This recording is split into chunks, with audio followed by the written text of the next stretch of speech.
I am Jimbo Paris, and you are listening to The Jimbo Paris Show.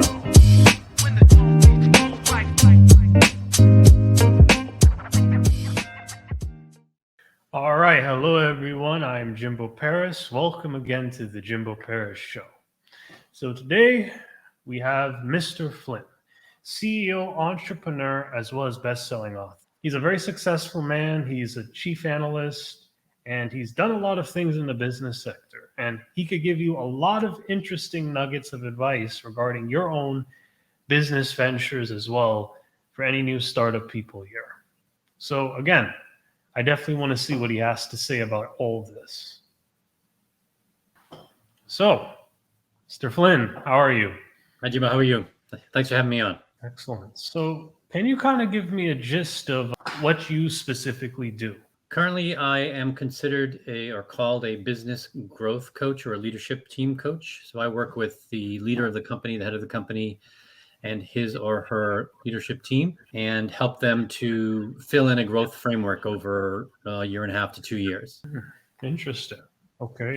For me, as well as some of the people that don't know, what is a growth framework? It's basically a set of steps that you take to align 3 areas of your business. One is the people side, the team, really focus on the team, the dynamic, making sure that it's an aligned team and a focused team, a disciplined team. And then it's also connecting strategy and execution together. And then having cash be your primary financial growth metric. So when you're looking to grow your business, you focus on how do you drive cash through the business versus revenue or even profit at times. I run them through a series of meetings and exercises and conversations that help them over time to lay that out and then validate, update it, keep moving it forward. Okay. What is the difference between cash and revenue? Well, cash is the only thing on your balance statement or your profit and loss statement that won't lie to you. You can sort of come up with revenue, you can come up with profit, but you can't make up cash. You either have the money or you don't. So revenue is your top line, whatever is coming into the business through whatever means. And that can be, it's different in different kinds of companies, depending on the kind of company that you are. It's just how much money are you getting from your clients to run your business or to fund your business. And then the costs, et cetera, to run your business, et cetera, will then get you to your gross profit, your net profit. But in the end, it's like after all the expenses have been taken care of, payroll and rent and electricity, whatever you have, whatever's left after all those expenses come out, taxes, et cetera, then that's what's left. What's left is cash. Okay. So they're really on the opposite sides of the spectrum of the financial viewpoint of the business. That is really interesting because I don't know. I initially thought those were the same thing, but now that you explained it, I kind of understand now too. So that's really interesting. So I'm curious about you now. How long have you actually been in this industry? I've been a coach sort of unofficially for 10 or 11 years, and then I made it my own business in 2015. So at the end of 2015. So that's 7 or so years ago. Wow. But you seem like a serious expert in this field. So you understood all of this and figured all this out during those 7 years? No, and I can't necessarily say I've figured everything out either. I'm learning and a student of it just as much as others are. But I did startups for about 25 years. So I helped start 10 companies over that time frame, all in the high-tech space. And I was generally, in an operations role, sales, marketing, service, that kind of stuff. And I made a ton of mistakes and bad decisions. And hopefully I've learned from them. I've taken that. And then I've always been a student of business. I've read a lot of books. I've watched a lot of, TED Talks and videos and gone to conferences and just tried to figure out, what, if any, are there commonalities among the companies that do really well over long periods of time. And that's sort of what I put into my book. And it's not something I necessarily figured out. It's, I read management thinkers, science, the science of management that's been around for about 100 years. And these are people like Drucker and Deming and Shine and Bennis and McGregor and a whole bunch of other folks. And more recently, really taken it to another level or really just often reminded us of the things that were said 50, 60, 70, 80 years ago. So it's been a long journey. I've really focused on that in the last 6 or 7 years. And I've found that it's really an interesting a situation because most businesses fail. If you look at the data, about half of the businesses that are started end 5 years after they start, and it keeps getting worse. The data that I've seen is up to 25 years, and about 16 or 17% of those businesses are left after 25 years. So you'd think that people would get better and learn and improve and et cetera, but that doesn't seem to be happening. So I really wanted to look at also the ones that are thriving and were there commonalities in those, and that's what sort of I found. That's what's in my book, focusing on team and strategy execution. I see now why you call yourself the business growth coach. So this is what drove you to focus in more on growing these businesses, right?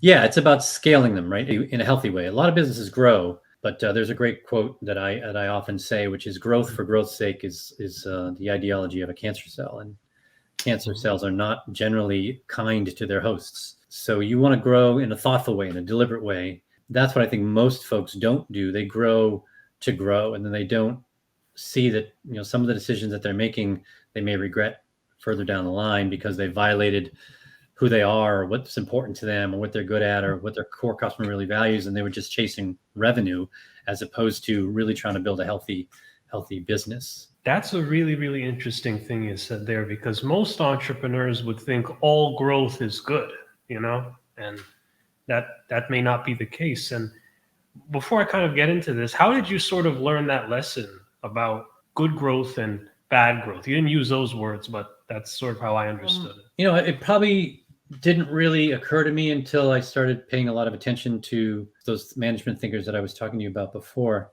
And then you start to look at companies that are growing, and we celebrate the revenue, right? It's fun to say that this company's this big or has grown this much, and it's great to talk about. There's a saying that I have heard and quote often, which is revenue is vanity, profit is sanity, and cash is king. So if you want to brag to your brother-in-law or you want to get in a newspaper article, then great. It's talk about the revenue. It's easy. People understand it. But if you're not running a healthy business, then, so let's say you're running $100 million business and it's cost you $100 million to run the business. Now, you've done a few good things, right? You've employed a bunch of people. You've probably made some great products for people, et cetera. But what you're at risk at is something that happens often and too often. So in this century, we've already had 3 really big economic crises, right? We've had 9/11, we've had 2008 recession, and then we've had COVID. So if you don't have a lot of cash and you're not generating cash in your business, so it costs you $100 million, and let's say from 2001 to 2008, that's 7 years, and you grew a business from $50 to $100 million, but you didn't put any money away, and you didn't invest that money back into the business and learning more. Then when the recession hit, you may have been in a really difficult situation, right? And we saw that with the airline industries, right? They basically said, I'm out of money, I can't do this, and in other industries as well. Yeah. It's something that we don't see because it's sort of behind the scenes of who the healthy companies are. We see the flashy, newsworthy stuff about growing really big, etc. That's sort of what I've seen. Wrong, but what do you think are the things entrepreneurs do well, or as you would say, partially well? Yeah, so the ones that do well, and one is they understand that performance is a team sport, right? And they understand how to attract, to bring on board, and grow a well-rounded team. To have a teamwork, you've got to have people with different types of abilities that are working really well. We don't teach people how to do those things, how to attract and build and grow and develop a great team. But those that do really well understand that. The other things that they do well is they understand that having a really simple and effective strategy is important. And they have to sort of understand what is strategy first. So really understanding what strategy is, which to me is a really good strategy, is about being different, not about being better than someone else. If you want to be better than someone else as your main motivator, that's super hard to do because you're just always a little bit better, and they're going to get better, and then you have to get a little bit better, et cetera. But if you can differentiate yourself in such a way that it's hard for them to duplicate what you do, that makes it a lot easier. The other things that they do really well is they execute really well. Is they understand that discipline and rigor is important, and they have clear, specific objectives that line up over a period of time to grow as we go. And then lastly, I think that other thing is they have enough money in the bank and they're investing their money well. They're highly profitable. So I think those things are what leaders do really well, that have that, sort of enduring quality of a business that works really well over a long period of time. And I think there was this certain quote that you said, how do entrepreneurs deal with problems that create problems that are in front of them, right? And how is that supposed to work? And what does that have to do with sort of the execution you mentioned towards the end of your last answer? Because I think that would be interesting too. Yeah, the quote that I use, and I don't know who said it, and I might even made it up, I have no idea, is that really great leaders don't focus on continually solving the problem that's in front of them. They focus on solving the problem that creates the problem that's in front of them. So if you keep moving back to the problem that's creating the problem, and you figure out why that is, you'll get to a root cause. And when you can modify the root cause, then you've taken that out of the equation, right? And that's the one thing that I do, that's that if you sort of work from first principles, that's sort of an example of it, going back to the root cause, then you have a better chance of making it easier to run the company. And I think some of those first principles I've already mentioned, right, around the team that you have, and really creating a great team environment and leading a team really well is a principle that many great leaders leverage, which, again, if you do that really well, it makes your life a lot easier because you don't have to then manage them, right? If you lead them and create an environment where they're running the business on the day-to-day, you don't have to step in very often. At some point, your job is to stop running the day-to-day of your business, your part of the business. Your job is to start thinking about the future of the business and of your team, right? How can I make my team more efficient, more effective? Do I have the right people in the right seats? Are we doing the right things? Are we contributing to the organization in the way that we should?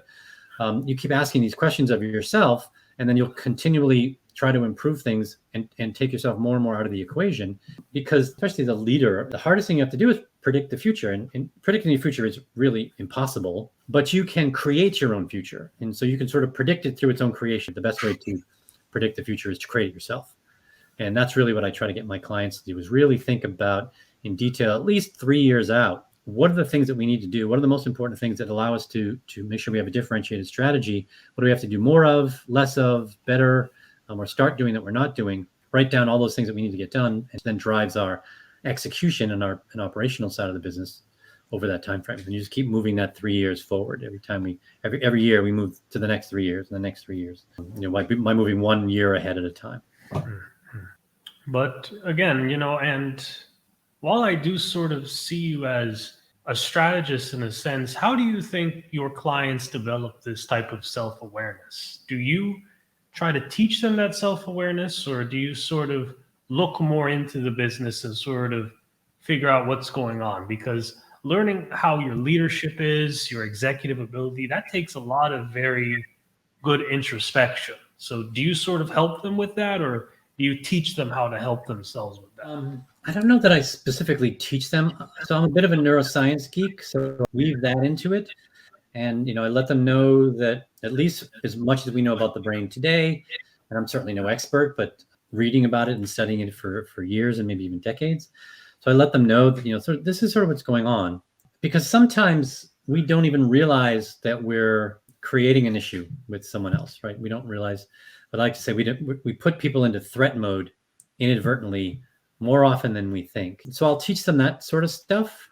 So for instance, one of the stories I tell all the time is, let's say, you and I are in a company together and you're my boss, and I'm running a meeting of our team because you asked me to do that, and you sort of were observing, et cetera. And the meeting went pretty good. It wasn't great. It wasn't bad. And very often what has happened, is different now in this whole, remote and hybrid, et cetera. But when people are always in the office, what would happen often, and it's certainly happened to me, is you might tap me on the shoulder and say, "Hey, Bill, can you follow me back to my office? I have some feedback I want to give you for this meeting." And then what happens is my brain starts to go into threat mode because I don't really know what you're going to say. There might be people in the room. So now I have this social issue, right? What are people going to think about me?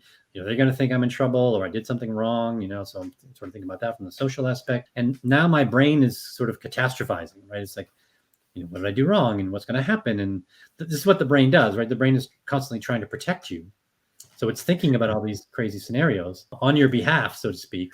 And this person who, you tapped me on the shoulder and you didn't really realize that by the time I sit down in front of you in your office, which is a status symbol, and you sit behind your desk, which is another status symbol, which also protects you, right? You're physically separated from me, and I'm in a chair, probably completely exposed, right? So our brain is going crazy at this point. And whatever you say next, I might hear you, I might not hear you, but I probably won't remember much of the conversation because your brain is telling your body, go, run away, right? Save yourself, because our brain isn't really good at separating what a physical threat is versus a social threat. There've been some studies done when you have a physical threat and a social threat and what parts of the brain light up, and they're generally the same parts. So the brain doesn't really know the difference. And if you think about it, your brain is just sitting in the dark silence, right? It's using information from in your body and outside your body to help it make decisions for you. So that's something that I would teach them, right? Because a lot of people don't really understand that. The intentions of you tapping me on the shoulder were probably good. Yeah. But my brain doesn't know the difference. So what you could have done, which may have been a better way to do that, or at least more brain friendly, if you will, is you could have waited till everyone left the room, sat down next to me and said, hey, Bill, how do you think that meeting went? And I could say, it was pretty good. There were parts that I thought went well. There were other parts that didn't go as well. And you could say, I think so too. Let's do this. Why don't you put some time on my calendar, or coffee or lunch or whatever, before the next meeting? And then what I'd like you to do is come to that meeting with a few things that you thought went really well and that we should do more of or expand upon. Maybe bring one or two things that you didn't think went very well, maybe with some ideas on how to fix that. I'll do the same thing. And then you and I will meet every week until we agree that this is the best version of this meeting we could possibly have. Mm-hmm. Now, that status thing went away, right? There's a more certainty with me. Now I sort of know I have control, I have autonomy. You're treating me sort of like a peer. We're doing this together, even though you're sort of my boss. And that seems like a fair thing to do, right? So my brain is less likely to go into that threat mode if I handled that situation that way versus the other way. I really, really like that example because you just sort of broke down empathy in a very unique kind of scientific, well, sort of just your way, and I definitely will be quoting that after this show. But again, that was a really, really cool example you just showed there. Now, I think the next question I have, because again, you have a lot of extensive experience as a startup entrepreneur. How do companies sort of succeed in startups nowadays? I always give the same advice, which is when you're first starting out, you want to focus on only two things, in my opinion, where you spend most of your time and energy. And that is make sure that you're solving a problem that's worth solving in a way that who you believe are your best customers will pay you enough money to make a real business out of it. The second thing is don't run out of money. Usually the first one takes care of the second one. Sometimes it doesn't. What most founders do is they fall in love with the idea and not with the problem. And I often like to say is that your customers really don't care what you do, but they do care about what you does for them, right? It's a self-interest. So your job is to, again, back to this sort of empathy, compassion thing, right? You should be compassionate.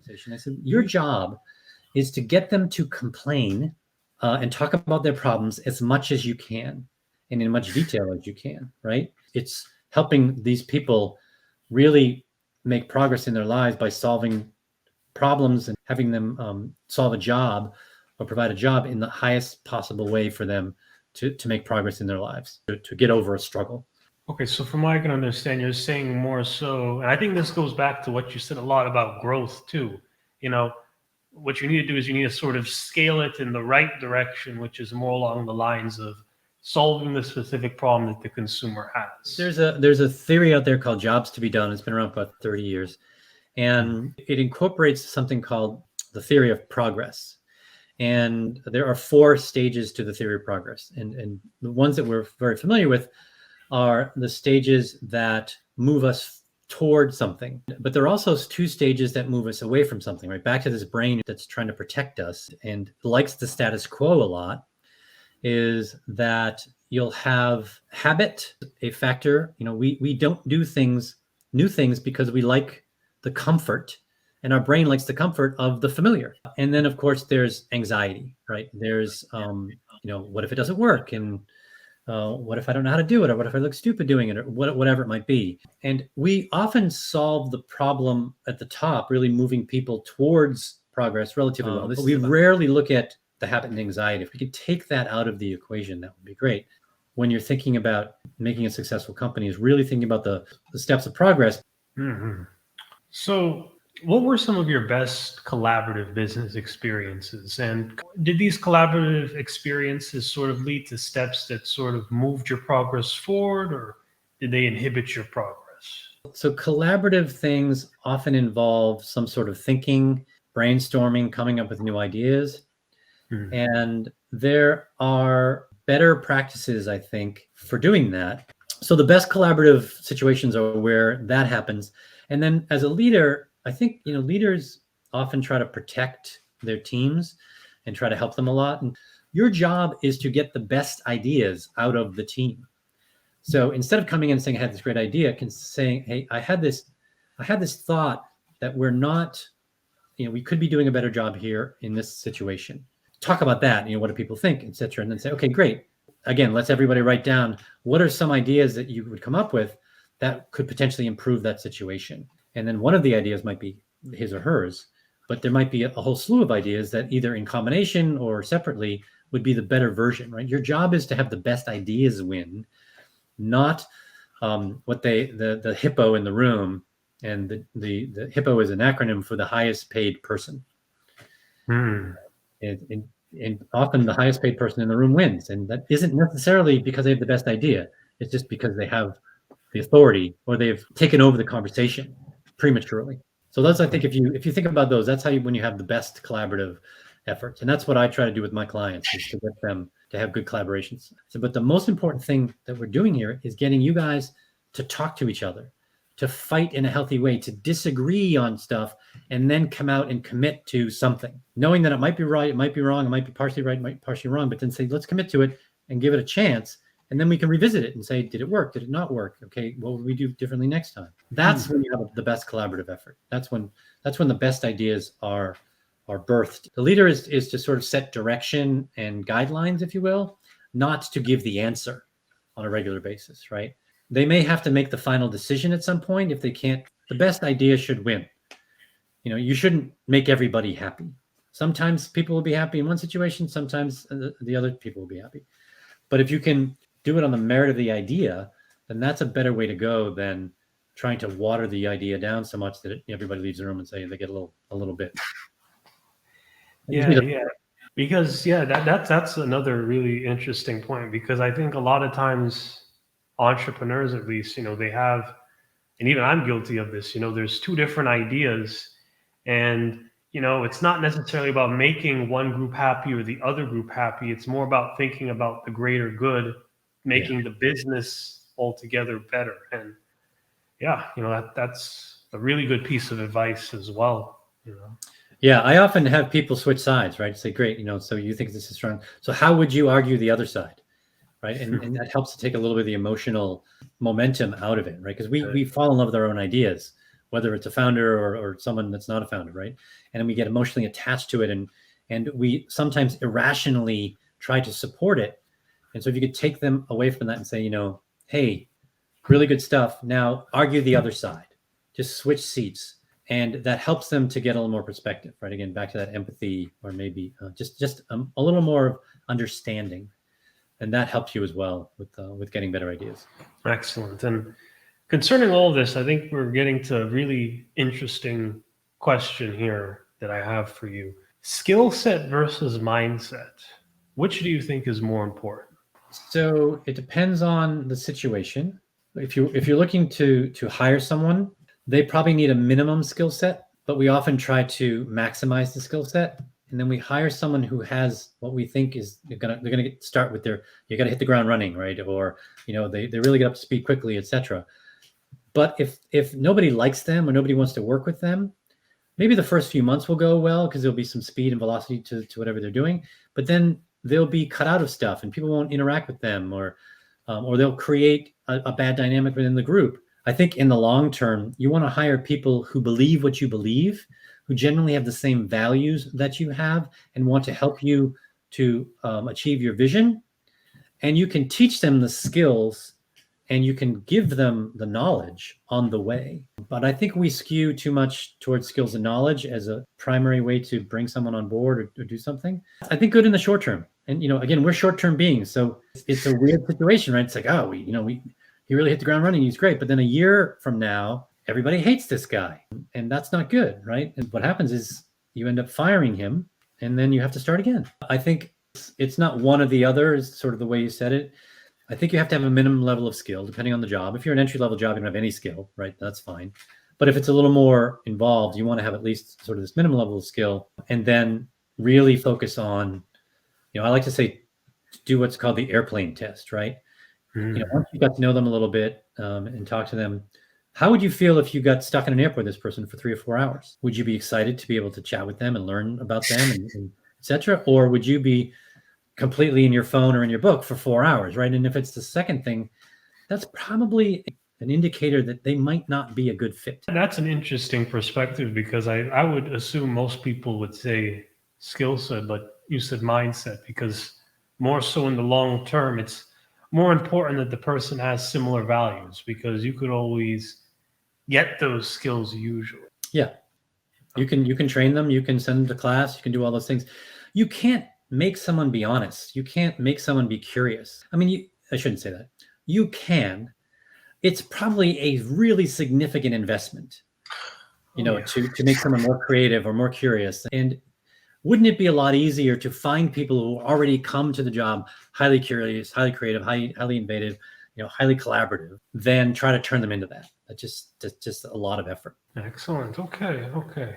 So we're going to bring up your website quickly here. Can you kind of tell us about some of the services you offer in your book, Faster and Faster as well, Further and Faster? Yeah. So what I do as a coach is I do two things at a highest level. One is I'm a leadership team coach. And so that means I work with the CEO or the head of the company and his or her team and help them to grow their business in a healthy and thriving.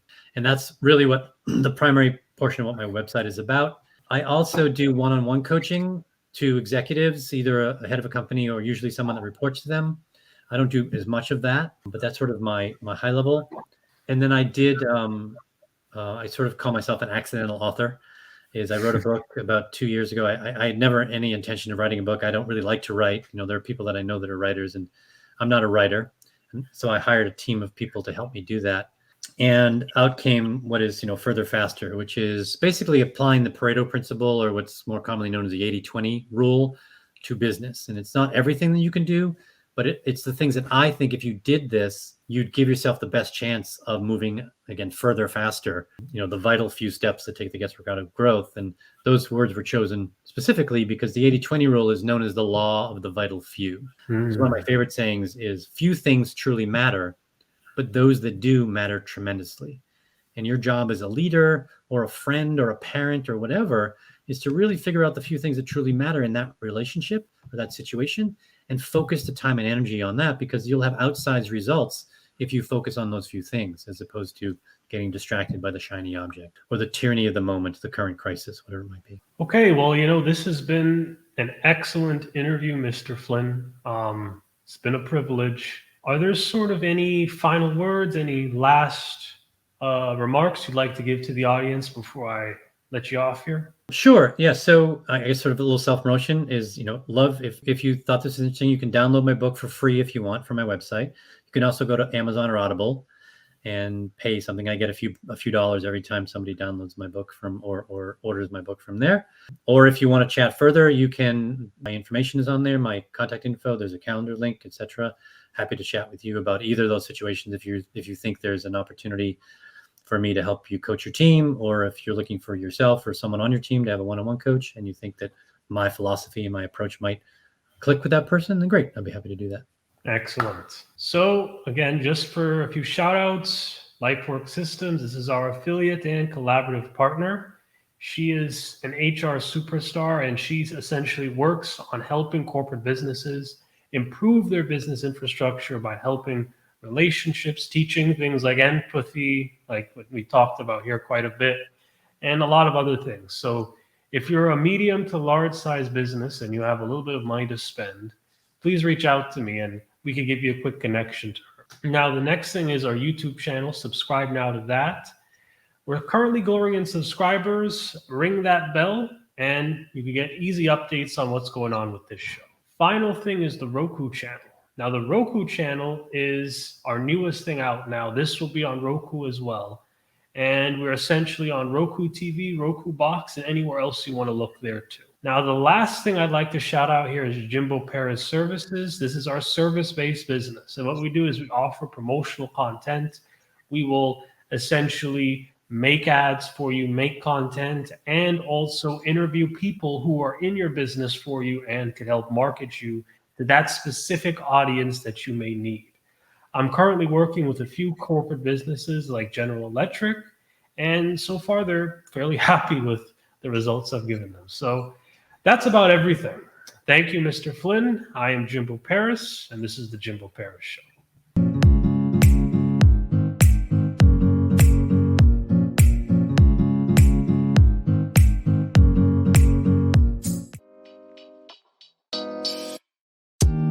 Thank you for listening to the Jimbo Paris Show.